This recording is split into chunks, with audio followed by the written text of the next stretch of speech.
What's up, contractors? We are back 2023. Um, it's a good one. Good friend of mine. I don't know that there's a better way to start off the webinar year than my dear friend Jim Johnson with Contractor Coach Pro. Jim, thanks for jumping in with us today. Could not be happier. I mean, from day one, before CompanyCam was even a thing, like it was still like this app deal that Luke was working on with the roofing company. I'm like, hey, that thing's cool. Like everybody needs this thing. Let's do this thing. Like it's something that every contractor should have.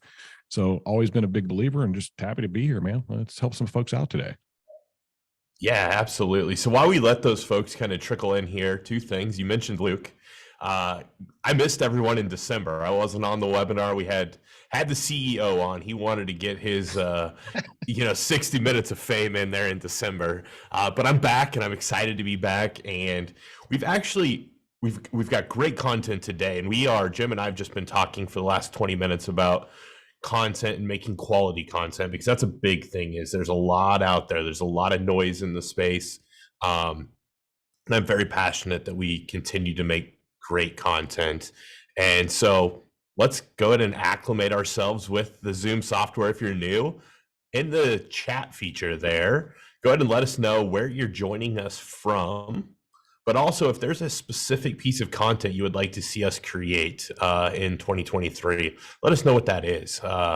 Hiring, compensation, onboarding, sales 101, whatever it is, let us know. But practice out the webinar chat there. Let us know where you're joining from. The other thing to draw your attention to, and that we'll go ahead and get started, is the Q&A feature down there in the Zoom settings. Q&A is if you have a specific question. Once we kind of kick this thing off, I'm going to keep the train on the tracks and I'm going to let Jim be the conductor. But if there is a question, you say, hey, what about this? I will read all of those. If I feel like it makes sense to interrupt Jim and say, Jim, here's a great question, I will do that.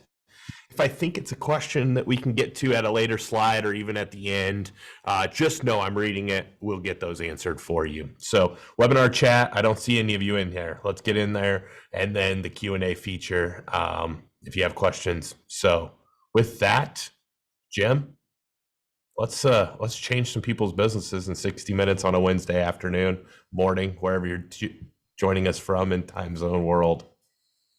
Yeah, dude, I'm excited to share this because I think a lot of people see it a bit differently when you hear the word mission and what that means.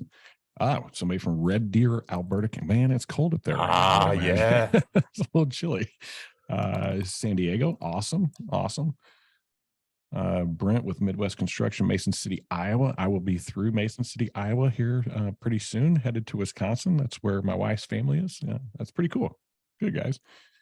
Another Canadian? Nova Scotia, Canada? Really? Wow. Guys, welcome aboard. This is awesome. Got people from everywhere. Florida to Canada. So the Florida guys, Florida's, they're like, hey, man, this is great. Weather's wonderful. Canada's like, I've got 5 more months of this. Omaha, Nebraska, hey, right down the street from you guys. Yep, absolutely. All right, everybody ready to get going? Like, should we get going? Let's fire it up, Jim. Let's get rolling here. So just a little bit of like set the scene. We're talking about this thing called a mission. And I think most people, when you hear the word mission, think kind of mission statement, right? Like, hey, we've got this thing that is our mission. We're going to go do it. It's kind of really broad, really big. And while I find those valuable, I think you should look at them as a mission statement, but not necessarily your mission. I'm going to get clearer about that here in a minute. But I got some really good advice when I was younger. I want to share some of that with you guys today and kind of this journey I've been on with this whole mission-focused coaching methodology that we use. And I want to share with you guys exactly how we do it so you could literally go do it on your own if you want to. And hopefully you'll come back to this piece of content quite often.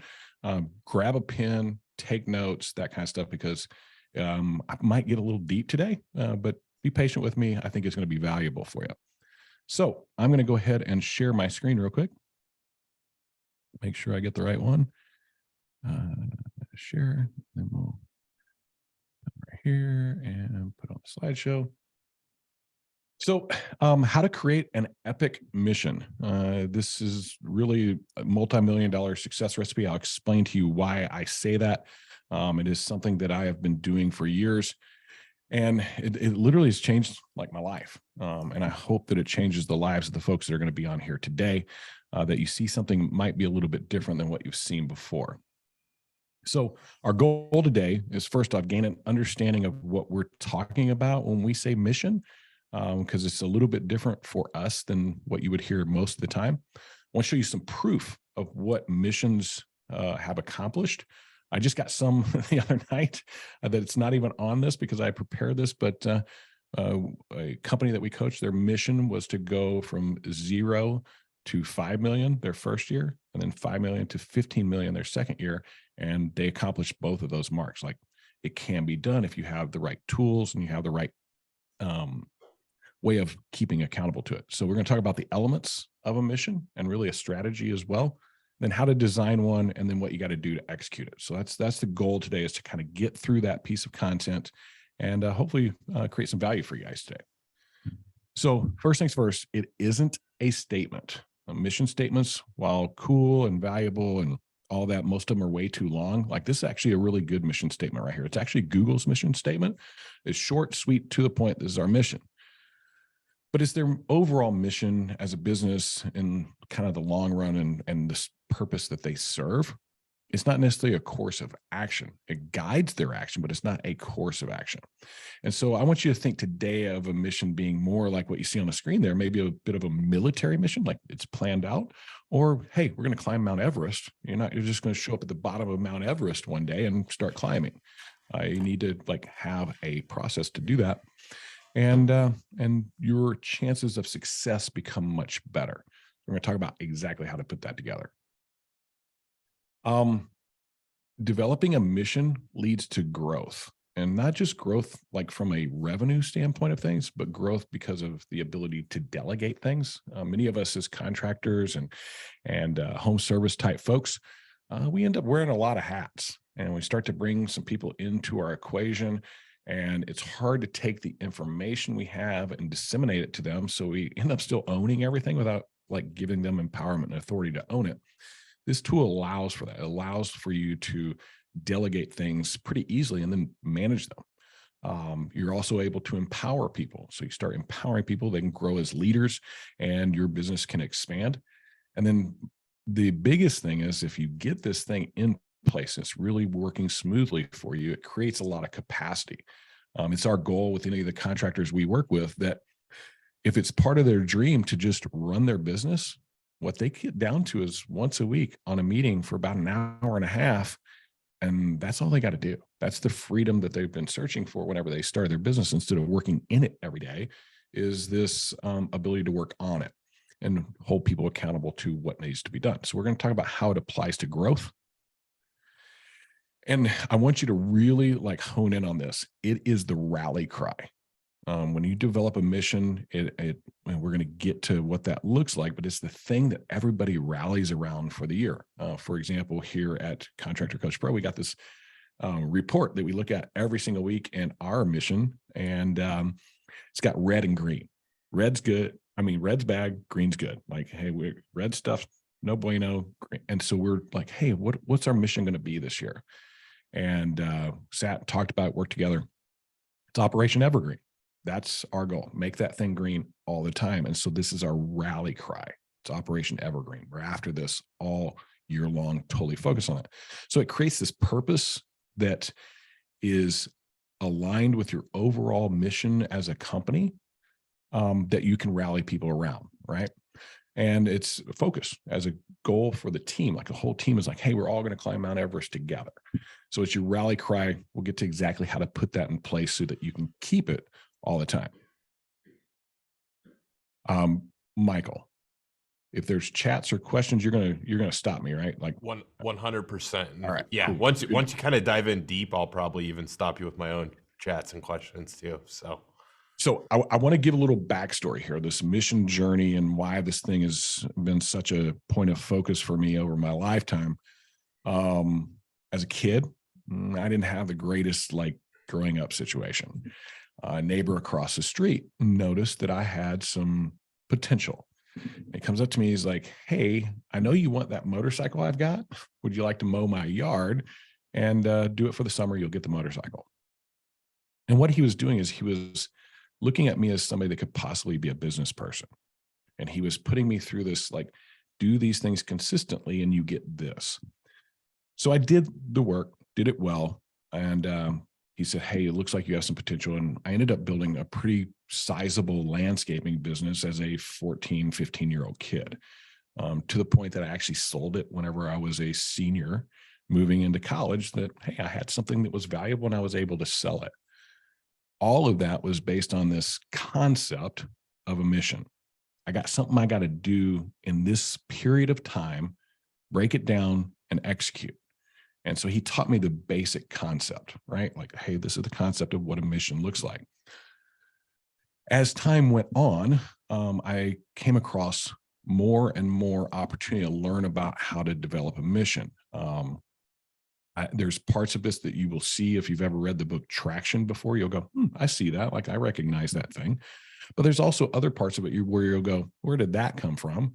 And it came from really me having the opportunity through a variety of different experiences that I've had over time to go and be a part of an event that was really private. Like, hey, we're going to take you behind the veil and show you how we build our businesses type of event. And so there's bits and pieces from all that on how to execute one of these missions. It is the thing that over the years has allowed me to do some pretty cool things. I took a health club company from 20 million to 180 million over about a 5-year time span. I was their vice president of sales, which is the craziest thing in the world, as a 19-year-old kid. College didn't work out for me, wasn't my thing. Liked health and fitness, went into health and fitness, and I was actually really good at selling. I was also really good at teaching people how to sell. And I also understood this concept of a mission. I got this thing to accomplish. I'm going to break it down. We're going to do it. And each year I would develop one and we would go after it. And each year we would grow. And then as a contractor, I got into this industry because I moved. I moved from Houston to Wisconsin. I feel like I can make money anywhere. And I got into this industry, went to work for somebody selling. And so I created my own little mission, like me as an individual. And that's a big takeaway from this is I don't care what it is that you, or role that you play. This can work both personal and in business, and it can work for any role. Like, I have this job that I'm doing for a company. I'm going to build out a mission for that. Or I'm a company and I'm going to build out a mission. Or something personal I want in my life, I'm going to build out a mission. So this mission applies to all things. I'm going to put it very much in business sense today, but I want you to really take away from it like, hey, if I want to accomplish something in life, this is what that might look like. This contractor went to work for him. I sold 1 million of the 3.6 million. And they're like, hey, can you teach everybody else how to do this? And I said, yeah, put it together. And we were able to do 41 million the next year, only because I was able to put this mission thing into play. 0 to 20 million as a contractor in 2 years for me personally. 0 to 5 million in the software world. If you guys aren't familiar with AccuLinks, like, that's some of my background, is helping to bring that off the ground. And then here as a coach, from 0 to $4.3 billion in business that our contractors are doing on an annual basis right now, using this type of tool to grow their businesses. And then really the main mission for me, thousands of lives changed because I implement this type of tool that I'm going to share with you guys, or this thought process. So hopefully I've got your attention now. Those are some fair numbers that I would think. Like, I was sitting here going, hey, I got to get some proof of this. And I started writing them down like, holy cow, man, we've done some pretty cool things over the years. I haven't really thought about it like that until I put this together for you guys.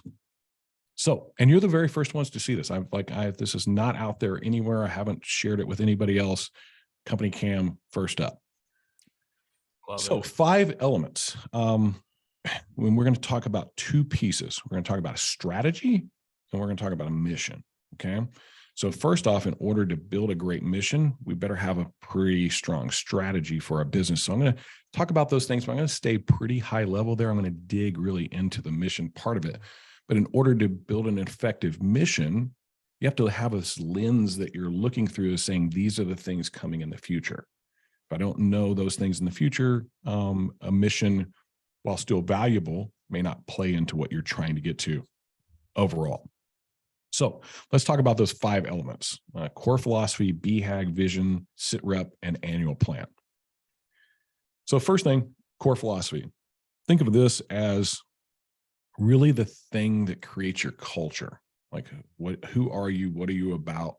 So you've got some goals, and they're tend to be usually financial for a lot of folks, but there's been some new thinking out there that there could be something more important than money. And so as a owner of a business, so I'm talking to you guys that are owners, be thinking about what the dream is. Like, you started this business, and it may have been something that you started to just financially make some money. Opportunity existed, whatever it was, like, hey, I don't like working for that person, so I'm going to do my own thing. Whatever the reason, you started it, but what was the goal of it? Was it to work in it every day and become an employee of that business? Or was it to have this machine that you work on that creates opportunity and wealth for you? I don't think a lot of people think about that when they first start a company. My advice to anybody and everybody is to think about that before you start a business. Why am I starting this in the first place? And if I do, where do I see it finishing? How does it fulfill my ultimate goals? Because everything from there, you can build backwards. I got this big thing I'm going to chase. I can start to build it backwards from there, and making the thing I'm going to be doing today achievable, making it not so big anymore. All right. So there's some goals. It creates this culture of who you are, what you're about, the way you behave. There's a vibe or feel to your company. It gives clarity to the people that are coming into your business that these are the expectations of who we are and what we're about. Creates alignment with those folks, which is magnetic. And if you've ever played with magnets before, when you stick them together right, they bam, they join right up, right? But if you put the 2 poles together that are the wrong ones, they repel each other. That's what you're trying to create. You want this magnetic culture that people are attracted to, and they just bam, slap together and let's go. Or it absolutely repels them. They don't want to be a part of it, because that's how you get the right team put together. I've watched this with CompanyCam. Their culture is off the charts. One of the best that I've seen out there. Atlas is also one of those ones. Like, I really see those companies that create culture. And what I notice from them is loyalty. Their folks stay. They want to be a part of it. They see this thing that they're building. So what puts that together? Well, ultimately, the dream of the owner drives everything. Like, that dream is, hey, we're going to get here. So he's driving the bus or she's driving the bus. And then there's a vision, and then purpose, core values, and that mission statement. Like, what are we after in the big scheme of things? So let's break it down a little bit further. So that's your core philosophy. Think of that as my culture, right? Now I'm like, okay, I got culture kind of figured out. I know what our values are, how people will behave, what we're chasing, and why we're chasing it. Now I have this thing called a BHAG. If you've never heard of it before, it's actually fairly common nowadays. It's a big, hairy, audacious goal.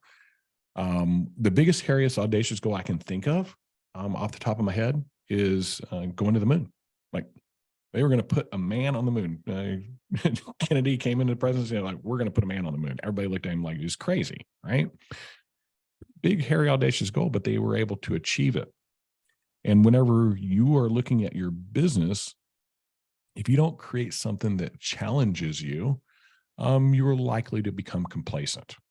So for me to get after what I do every day, we've got some pretty big, hairy, audacious goals. For example, I will share with you what our strategic intent is.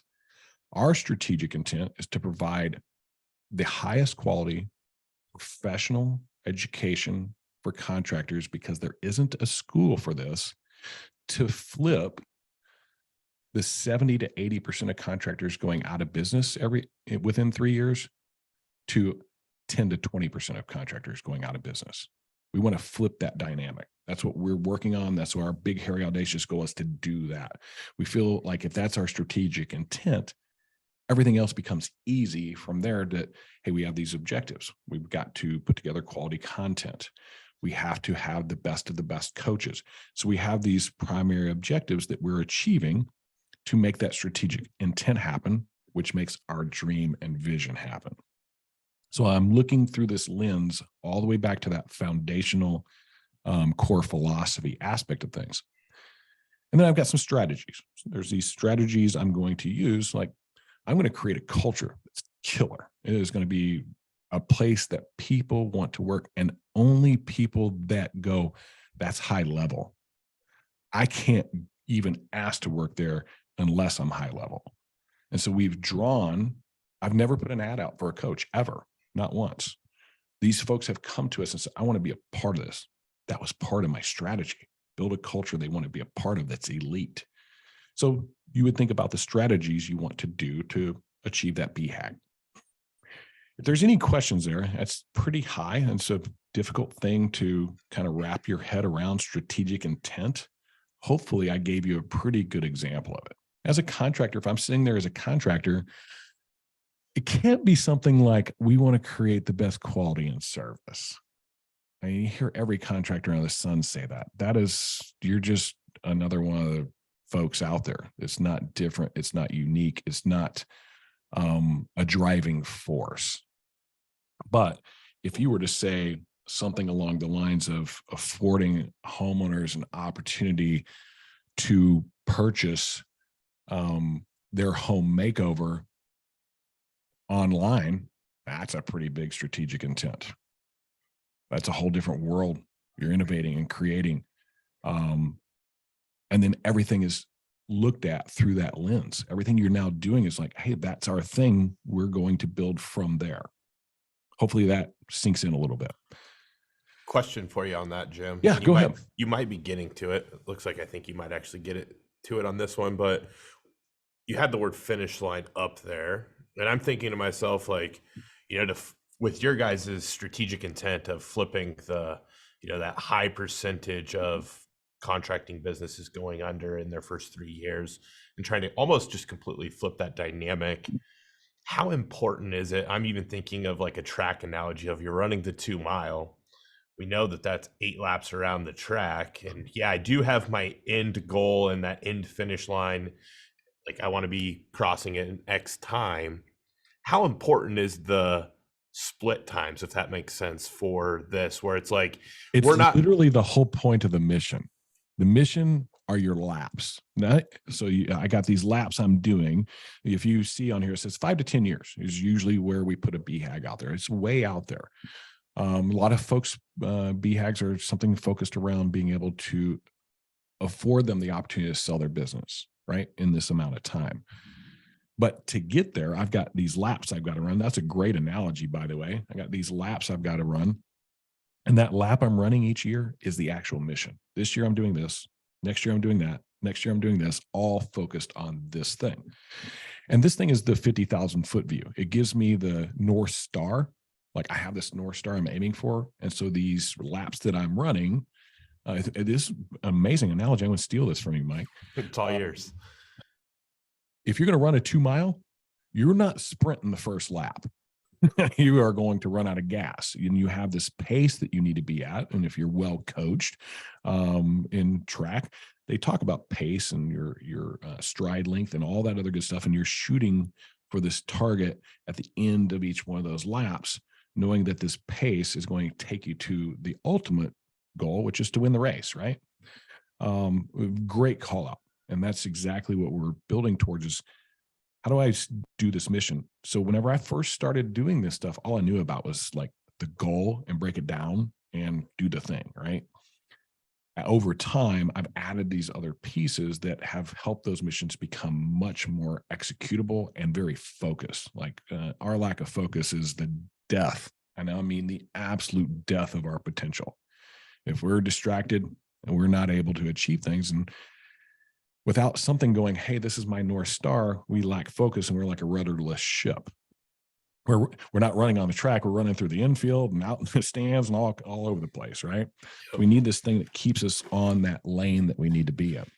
And it's the ultimate. It is like, this is the thing I'm headed for. It's a 50,000 foot view. It doesn't have to be a bunch of detail. It's just simply that simple. It's, hey, what's the strategic intent? What are 2 or 3, 4 at most primary objectives we have to do to make that intent happen? And then of those objectives, what strategies do I need to apply to make those happen? It can be a little difficult to wrap your head around this one piece. We do a lot of coaching around this thing, but once we get this, it's still just building it backwards. So now I've got to run the first mile. Okay. So we're going 4 laps to run a mile. So strategic vision. This is not all the way out to the BHAG. And it's also not what I'm doing right now. It's in between, usually somewhere around 3 years is what you're looking at. Used to be longer, but with technology moving, economies moving, and just the speed of everything, planning out anything further than about 3 years is pretty difficult to do. There's lots of changes out there.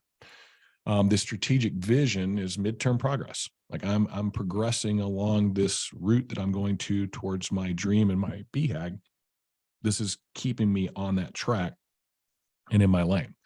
So it's aligned and keeps me in alignment with the BHAG and dream, gives me clarity in depth beyond the BHAG, like the BHAG's 50,000 foot view. Think of this as like the 30,000 foot view. I'm breaking it down a little bit, going, okay, in the next 3 years, I got to do this to achieve that. All right. So it gives clarity to everybody else, like, hey, on the way to that finish line, this is where we need to be in our split time to actually get to the finish line on time.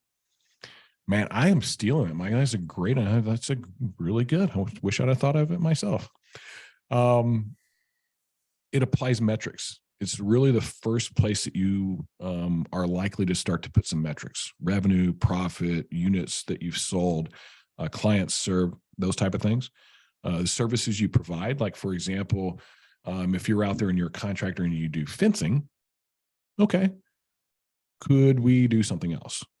And maybe we want to do gutters too, or patios, or whatever else there is. Those would be our services as a contractor. Then our processes, what processes do we need to execute those services? And then finally, other niches. So if I am a contractor and I do, home exteriors, what other niche could I get into that's very similar, just applying the same processes, the same concepts to it? So maybe you start remodeling. Okay. It could be something like that. I get into another niche. We've actually had guys go like, I'm doing this as a contractor. That's a process. I want to go do that same thing over here in house flipping, real estate purchasing, car washes. Like they go, hey, I can go into another niche with this type of thing because now I have this system down. So that's what we're looking at in strategic vision. 3 years from now, what's our target? What services do we provide? What processes will we have? And what are the other niches we could possibly serve if we do that? It allows for measurement. And that's what we're looking for. We're looking for this measurement. Hey, all right, I'm here now. I got that I got to get to. So here I got to do this and then this and then this. And then we'll start running those laps. But before any of that, you insert this thing right now. Like I have that big thing. I have my vision. Before I'm going to do what I need to do for the year, I need to understand my situation. Exactly what's going on in my business currently, like today's time. So what's my market like? Is it growing, declining? Is it affluent, not affluent? Is there a lot of competition, little competition? You're looking at what are the demographics? What is the potential? You're looking at all that market stuff. Then you're looking at the actual competition themselves in that market. Like, is there room to get ahead of them, get market share from them? Is it going to be really tough and difficult because they own a lot of it and they're really good at it? You have to look at all those things to understand what your situation is. And then you have this self-assessment thing that you do on your own business. So you're going to self-assess your people, your products and services, and your financial position. People, good or needs improvement. That's what the NI stands for. So ownership would be the first people I would be looking at. What's good about the ownership? What do we do well? What are our strengths? What is all that? Okay, what needs improvement? And maybe we need to be better leaders. Maybe we need to be more focused on culture. Maybe we need to afford more opportunity to be empowered and grow. So we would be looking at what needs improvement from a ownership perspective. Maybe we need an influx of cash, like we need to bring another owner in order for us to get to these things that we need to get to. But now, because I have this vision and because I have that BHAG and ultimately that dream, it gets really focused on that self-assessment of applying the assessment to those things. Hopefully that makes some sense to you. I'm looking at my products and services the same way. So whatever products I offer, what's good about them, what gives me an edge with them, what's great about them, what needs improvement? Am I getting beat because of the products that we have? And then last but not least, financial position. Are we healthy? Do I actually know how much money is my money and how much isn't? Do we have the money to invest in more marketing, to invest in more training, to invest in coaching, like whatever that thing is, in order for us to take that next step and break through some barriers and grow as a business?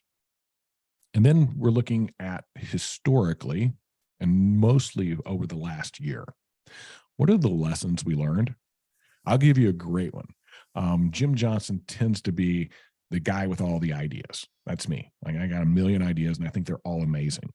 And I tend to be a force of nature that will bring those in and put them into place in the business. The lesson I learned from that is because of the breadth, the broadness of the things that we offer, it's hard to get really good at an individual one. So I go, okay, I don't want to not do what we're doing. Now I've got to empower some people to lead each one of those things that we do, because Jim can only be spread so far. So I learned some lessons before I put something new out there. Do we have the capacity to actually handle it? So that was something that we actually wrote down in our critical issues this year. It's like, Jim, stop coming up with ideas. They're all wonderful, but we can only do so much stuff. We need to learn from that and understand our situation and how that affects our business before we can actually develop a strong plan. And then last but not least, critical issues facing your business. Given X, how do I do Y? Given the fact that there's not a lot of people wanting to work and they're lazy and all that other good stuff that we all say, how do I find quality people to come work for me?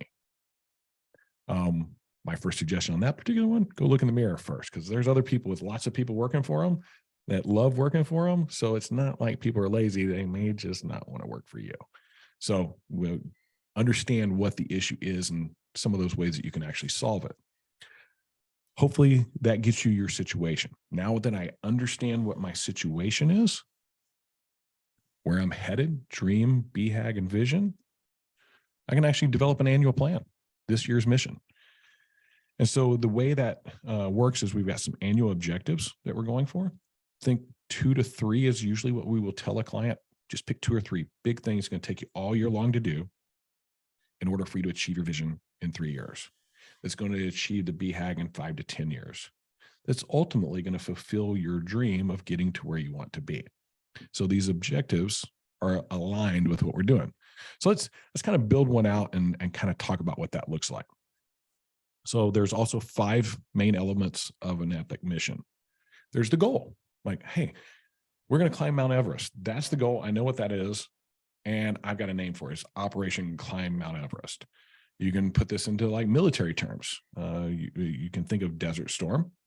Their goal was to solve the issue as quickly as possible.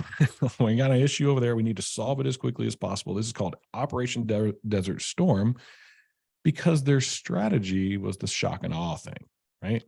Like we all knew that. We were all very aware of it. There was like a rally cry for all of us. The entire country was aware of what's going on over there. The other missions that we've had militarily, like, do we know the name and what they were really about and that kind of stuff? We might know the name, but was it really a rally cry? And was it something we really wanted to get behind? We've had our successes and failures, right? So these are the 5 main components: a goal, a name, objectives, targets, and standards. So let's walk through them a little bit. mission goal. It's the expected result. Whenever I get done with this year, this result that we're going to get is aligned with that vision and BHAG and dream. It usually has something to do with financial, but not only financial. And we'll build that out a little bit here. It has to do with reputation. So what people think about you. And just so everybody knows, I'll give you a little equation here. Hopefully you got that pen that I told you about. Write this down. It's one of the best pieces of advice I ever got. Your reputation is truly what your brand is. Okay. It is not your logo and the cool trucks you drive and all that other good stuff and all the paraphernalia. Your brand is your reputation. It's what people believe and perceive about you and your business. Well, in order for that reputation to benefit you, you have to realize what builds it. And so there's two components. You have results, the work you do. Is it good, bad, or indifferent? And you have reach, how many people know, right? So it's an equation. Results times reach equals reputation or brand. So in my mission, I'm thinking about how do I expand my reach and how do I improve my results to build my brand, okay? There's an effect of the mission. Like if we do this, this is the effect it will have to the people that work for us. And then there's also an impact. There's an impact that happens. And so I've written one out as kind of like, hey, this is what a goal might look like. To implement the processes, tools, and resources to achieve $20 million in revenue with 10% net profit with a customer experience that increases reviews by 50%. By creating a client-first culture that fosters our culture. So client-first culture that fosters our internal culture in order, which affords us the opportunity to give 2% of our revenue to circular economy charities.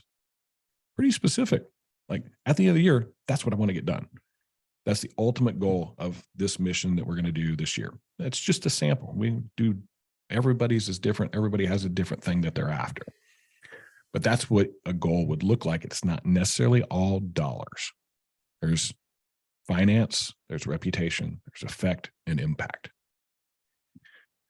And we got to name it something, hopefully something cool that you can get out and in front of all the time. So your rally cry is top of mind. We heard Desert Storm all the time, shock and awe all the time. Like we knew what that thing was. You see sports teams doing very similar things. Like they want to win the Super Bowl or the World Series or whatever it is. Houston has one every year that they're putting out. It's Operation This. Astros send this to work. They just won. So that's kind of cool. Also my team. So I'm going to shout them out a little bit. And no matter what you may think about them, but there's this operation aspect to it, and we give it some kind of cool name. I've had all kinds. Operation Everest was one of the very first ones because you could put the little milestones on the mountain. It was on a big wall. We had a whole wall laid out with it, with all the little different waypoints as we were climbing the wall with numbers and accomplishing things. And it was fun for everybody to see the movement of that. Okay. It was our rally cry. We had a rally cry one year of make it easy. That was our operation. Make everything we do easy. Everything was about streamlining and being very efficient in what we did. It was cool to see those things get done. And everybody on the entire team knew what we were about that year. It wasn't like the owner's sitting over there with all these bright ideas that nobody knows about. And it's not just all financial, right? Like, hey, we set this big goal of $10 million. Well, okay, why? And why would I rally around that? Because it kind of benefits you, not me, right? So we need this mission to be something that brings everybody into the fold. And then we have mission objectives. So I've got this mission. I have these objectives that need to be done in a year. So they're big, okay? It takes a whole year to get them done, but it gives clarity to this mission goal. I have this goal that we want to do 10 million and we want to do this and this and this. Exactly how, right? So we have these objectives that are going to allow us. And think of it like you're an archer. You've got this bullseye you're aiming for, but you have several arrows that you're shooting to hit that bullseye. Those are those objectives. I've got this arrow and that arrow and that arrow that are all going to achieve that ultimate goal of our mission. So it defines it. it focuses the team, and don't take on any more than 2 or 3 major objectives. Have success with that first before you start adding a whole bunch of stuff. Your tendency will be, I want to accomplish everything under the sun in year one. With all of that comes great sacrifice. You want to work 100 hours a week? Great. Go do it. But most people don't want to do that. And so I got to run my lap, and I got to run it at the right pace, and I got to shoot the right arrows to make that mission actually happen. And so it would look something like this. I got Mission 2023. It's got a cool name to it. Annual objectives. I've got my goal written in. So here's my major objectives, 2 or 3 things that I know need to get done to hit this $20 million. So might need a great training program. Might need to have a new recruiting and hiring initiative to achieve the numbers of people that we need. You saw reviews on there. Hey, we got to do something different in our reviews. So there's my big objectives. Those are the big 3 things I got to do in order to hit these numbers. These targets are the measurements that define your objective and the success or failure of that particular mission. So we start breaking it down. See how you're starting to break down? Like when you say 20 million, it's like that can be a very big number to people. But when you start to break it down, and if I know what my average sale is, and I know what my profit margin is I'm aiming for, and from leads, how many appointments I actually get, and then I know my closing percentage, and I know that I can get my sales guys to do $1 million each on average, starts to tell me a few things. And really what it comes down to is I'm going to need 20 salespeople, and we got to sell 3.42 projects a day. I got 20 sales guys. It's very achievable. That starts to sound a little bit more realistic, right? Now we better have all this stuff in place to serve those people well, like processes, systems, and all that good stuff. And if I don't, that's the first thing I have to do is one of my objectives. If I'm going to hit that number. So it starts to define out what we have to do with those objectives. And then those targets that I'm going to reach for at the end of the year creates standards or key performance indicators that I want to start to hit weekly. But I need to have the year number put together first. And you saw in that spreadsheet that some of those numbers were put together. We would create any other ones that are outside of that little group and say, hey, these are the big numbers for the year that I need. Creates those measurements, also creates a scoreboard. I don't know about you guys, but I don't like playing any sport that doesn't involve a scoreboard. It's just like, I want to see the score, and I want to see it all the time. I want to know where I'm at, and am I ahead or behind? I think most people hunger for that. Am I scoring well or am I not? It creates belief. You start to go, oh man, like you looking at those numbers right there, you're like 3,200 leads, man, that's not possible. But when you start to do the math on it and you break it down, it's like, oh, that's only that many leads a day. Yeah, I think we can actually do that. So it creates some belief. It's a push. So it's always a little bit of a push. It's not ridiculous, like unbelievable, but it's a push, and challenge causes people to rise to the occasion. Whenever you put things, Mike, you tell me, man, I'm sure CompanyCam has had some pushes, some challenges, and everybody has to step up to the plate because you guys are growing. You got new things that are coming into play. And you and I were talking before the webinar today. Like, you have some things that are going to push and challenge you from a content creation aspect of things. All that's going to do is make you better, and you play a part, right? Like you feel the ownership part of that in the overall thing that CompanyCam's doing. Is that accurate? Yeah, absolutely. And I think that's like, as I'm taking in these slides, that's the big thing for me is, that 30, we'll just use, since we're on the slide, that 3,200 leads or the 20 million. I think it's easy for people to have one or two viewpoints on that. One of two. One is like, oh, yeah, we can easily get that. Or, oh, no way we're going to get there. But if you don't break it down, neither of those viewpoints is actually accurate. If that, you know what I'm saying? It's like, we've got to break this down and say, hey, we're going to get to 20 million, but what does that look like as far as number of leads that we need every month? What does that look like for every number of leads for every week? Number of leads per day, number of appointments set per rep. Like you break it down, it's like, oh, that I don't remember what the 3.42 number Yeah, was, that's but not all that hard. yeah, like I Hey, can do that, and it's like, yeah, you don't I, get so out of whack with your, what that is 20 salespeople selling 3.42 jobs a week, or 1 out of 7 making a sale each day. Well, that starts to sound real easy. I'm like, oh man, we can certainly do $20 million. Mhm. And that belief starts to happen in this rally cry that I've got for this goal that we're going to achieve for the year. And everybody's got some belief in it. So how do we actually execute this thing? Like we sit down, we get together, and this is usually how it works for us and how I coach and teach people to do it. Get out of your office. Rule number 1, do not be in your office trying to put this thing together, because you will get distracted. You will have millions of people trying to get your attention all the time. Get offsite, spend a couple of days with your leadership team. If you don't have a leadership team, I don't care. Go do it by yourself. When I started Contractor Coach Pro, I went, sat down, built a mission completely by myself. No distractions, no phones, no TVs, no music, none of that stuff. Just really putting some thought into like, what is this thing going to be? Now, early on, my mission was one thing.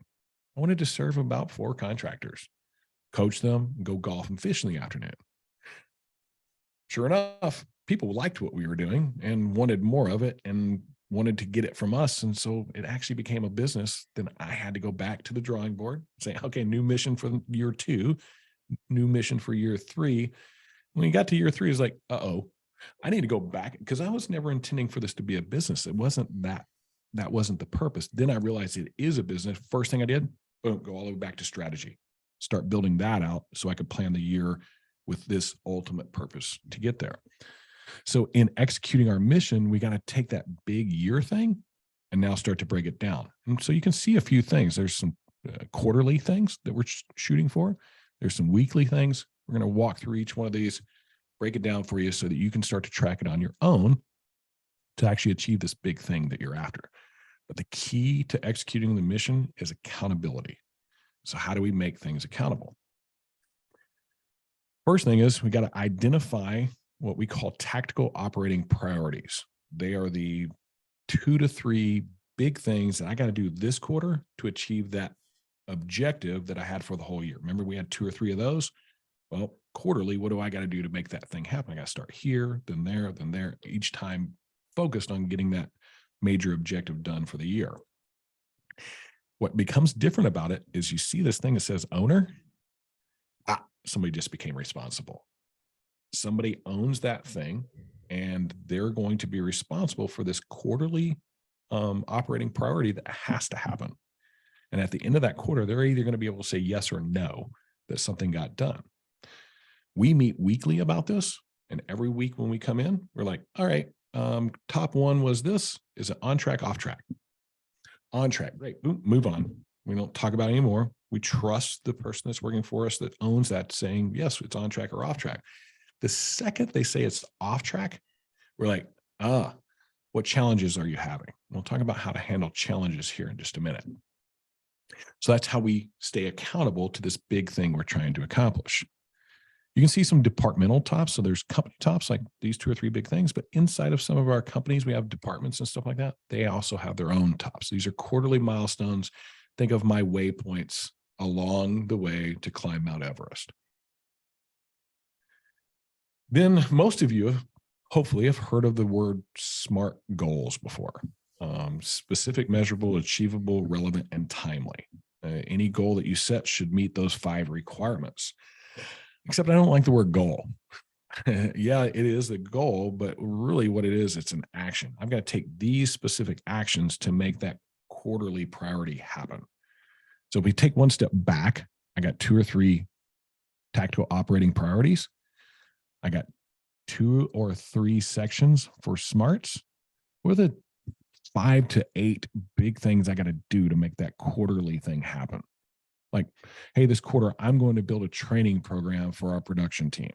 Okay, that's a big top, but define it. I got to build an outline. I got to find a platform. I got to do this. I got to do this. I got to do this. It's not everything you have to do, but it's the big things along the way that you go, okay, who owns that thing? because whoever owns the top may not own all of the smarts. We have resources and other people that have talent. Let's use those to our advantage and delegate. So maybe it's a variety of owners on that particular top that each has a smart action to perform throughout that quarter with a due date on it. Due date is not the end of the quarter. Due date is when it should be done by. Like, hey, you got this piece to do, and I need you to do your piece so I can do my piece. When can you have yours done? Building it out together. And then the status of it. Is it on track, off track, or need help? This type of thing keeps us, when we meet, and any of our contractors we work with, focused on what it is they're doing right now. They don't get distracted by shiny objects. They're not out there going, oh, that dude, I need more leads. Well, was that really what your tactical operating priority was for this quarter? If it isn't, don't do it. It keeps us very focused. All right. And then meet weekly. This is where you say, hey, we're after this big, huge thing, the dream and the BHAG and the vision and our mission for the year. Let's sit down and make sure that we're on track. Let's sit down and solve problems. Let's keep it in front of us every single week so we stay focused on it. This is the biggest mistake most people make. They go and have the 2-day thing, or they meet with their leadership team. They got this big, huge whiteboard up on the wall. They got all kinds of amazing stuff written up there. And these are the things we're going to do. We're going to do 20 million. We're going to do this. We're going to do this. We're going to do this. We're going to do this. Some bright guy goes, I'm going to use CompanyCam. I'm going to take a picture of that. Right? Got a picture of it. Last they ever look at it. And they don't achieve any of that grandness that they all planned for and were so excited about. And they're not even talking about it a week later. It's like a New Year's resolution, which I despise, versus a mission we must accomplish. It's a big difference. And so your meeting should have an agenda. You will notice that this agenda follows, if you've ever read Traction or any of that kind of stuff, there's a level 10 meeting. We call it a mission meeting. It's built around what contractors do, but follows the same format because it's a great meeting. If you haven't read the book, go read the book, follow level 10 meeting. You will move further and faster really quick. But it creates leadership, accountability, and growth. I've delegated a bunch of things out. Those folks are growing through that, and I'm sitting there helping guide them to the ultimate goal. We're going to finish that 2-mile race on time. So meeting starts at a very specific time, 9 a.m. You show up at 9 a.m. and 1 second, the door is locked. You can't get in. Be adamant about that start time. And then everything from there is very specific. 5 minutes for weekly wins. Just start it off with positive. Hey, what happened good? What happened good? What happened good? Then you have a reporting phase. So you're going to report on your players. So think player spotlight. Somebody had a good week. Let's talk about it. Let's recognize them for it. Tops. Are they on track, off track? And scoreboard. Is the scoreboard being met or not? And we're going to look at our tasks from the previous week and say, done, not done. So a little review. Then we're going to look at the challenges. What's getting in our way and keeping us from taking that next step forward on our mission? And then we have a post game, like challenges got done being talked about. And each one, you can see them timed. This is the format for it. 5 minutes for weekly wins, 5 minutes apiece for players, tops, and scoreboard, 10 minutes for task review, 55 minutes for challenges. At 55 minutes and 1 second, you stop talking about them. No more discussion. You've already discussed more than you could ever accomplish in a week anyway. Don't waste everybody's time. You're hopefully talking about the things with the highest priority. Get done, recap any new tasks. Yep, everybody knows what they're doing. Any messages we got to get out to everybody else, because remember, this is just the leadership team. And then you're going to rate the meeting on a scale of 1 to 10. We break it down into 5 pieces. And let's just kind of walk through a little bit here. Okay. So here's I'm going to do weekly wins, player spotlight, the progress of my tactical operating priorities, and my scoreboard. So here's my scoreboard. It's super easy. Like we're trending in the right direction. And as an owner of a business, this is literally the dashboard of my vehicle. I have this vehicle that's my business. I'm able to look at this dashboard and say, all things go, or do we have a problem? Well, it looks like I got a check engine light there. Well, we didn't build as much as we have set the standard for, because you can see our standards over here. We took the yearly, broke them down and said, okay, weekly, what do we got to do?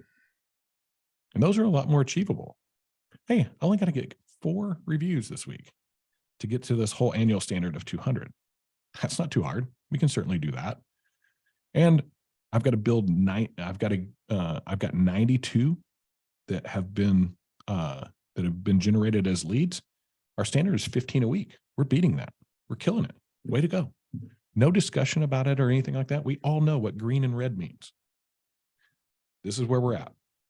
As an owner, I'm able to look at those things and go, I got some problems to solve.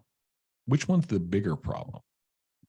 Down at the bottom, look at that closing percentage. 16%. What the hell happened?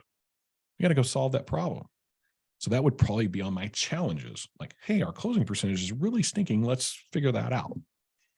So think of it as a dashboard. I glance at it. Everything's good. Keep focused on the windshield because I got to drive down this road. And I got to keep it on the rails. I got to stay at the speed limit. I got to do what I got to do to stay on my journey towards accomplishing that mission. Then I've got my tasks. I'm going to review those. Here's our task. Here's who owns them, the due date of them, and the status of them. In progress, completed. Once things are complete, they go away. We don't even look at them anymore. The way our tool is set up is once something is completed, you have this little filter right here, literally like puts it invisible. You can't see it anymore. We go back at the end of the year and we always look at the completeds, and it is miles long. It's page after page after page of all these tasks we got done. It's super rewarding to go and look back and go, wow, look at everything that we accomplished this year.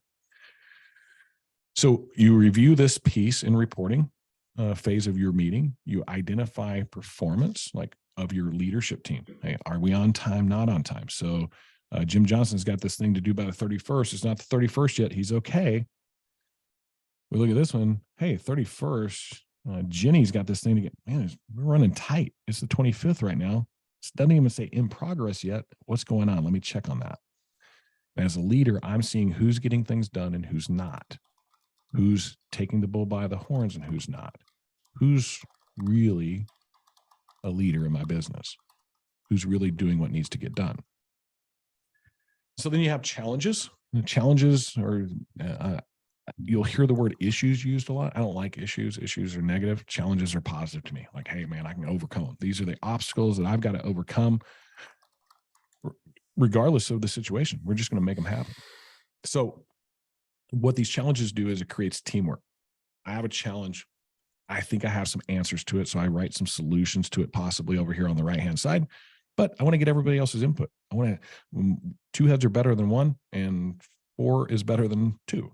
So my leadership team all wrapped around me, and we're going to do this today. As a matter of fact, here at Contractor Coach Pro, we're going to have a meeting with my leadership team. We've got some things we've got to solve as far as challenges go as we grow our business. I got my leaders there and I go, I got some ideas. I need to hear from you guys so that we refine it. We got some very smart people that work here. We work through that challenge. We get the ideas. We settle on what it is and we go, all right, go put it in as a task, get it done. So those challenges are creating our tasks, which are then getting our smart actions done, which are getting our tops done, which is getting our mission done, which is getting our vision done, which is getting to our dream. They all break down to these little tasks that come from the challenges that your business faces. And then last but not least, we rate the meeting. We had a meeting. Was it any good or not? You should never have a meeting unless it's effective.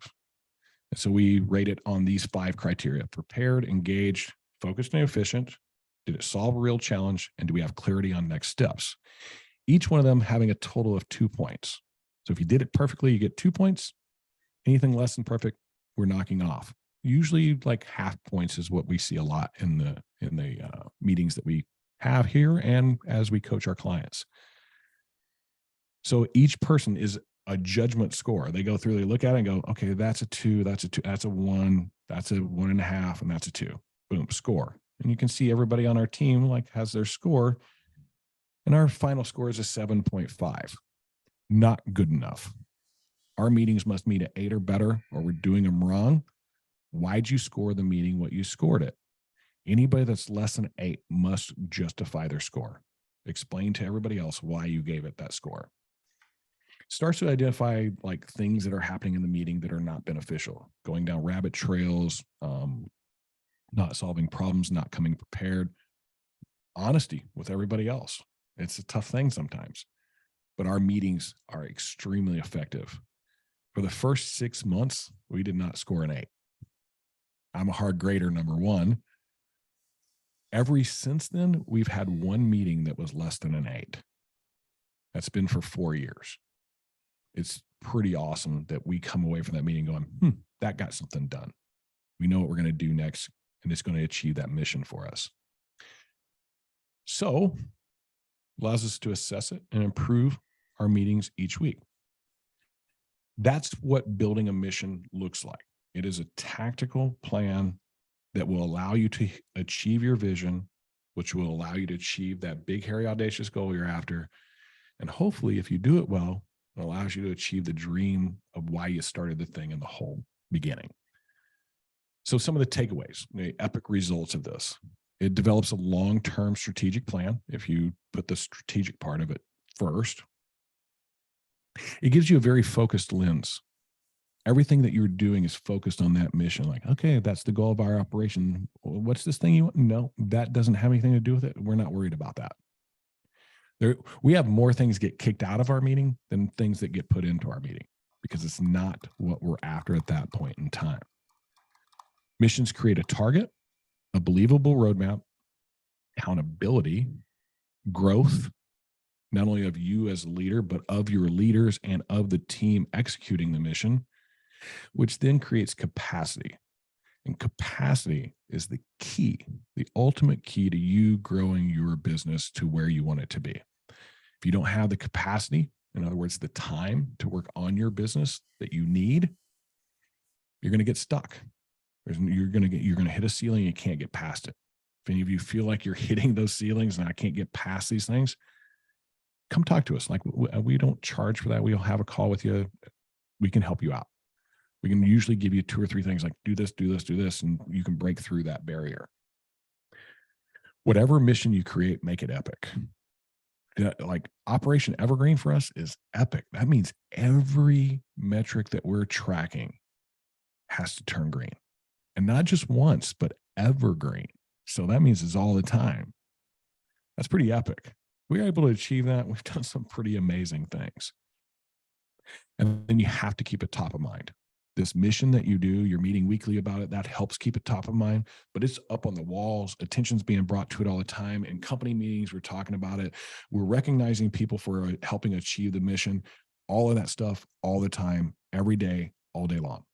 This is what we're about. Keeping it top of mind will keep people focused on it. That should be your takeaways from today. You can come back to this probably several times and kind of start to build your own out, that type of thing if you want to. If you want some help with it, we do that too. So we do free assessments of companies. You guys are on here. You want to get an assessment of your business, scan that QR code right there. Goes to our website, take the assessment. It takes about 15, 20 minutes. So it's no joke assessment.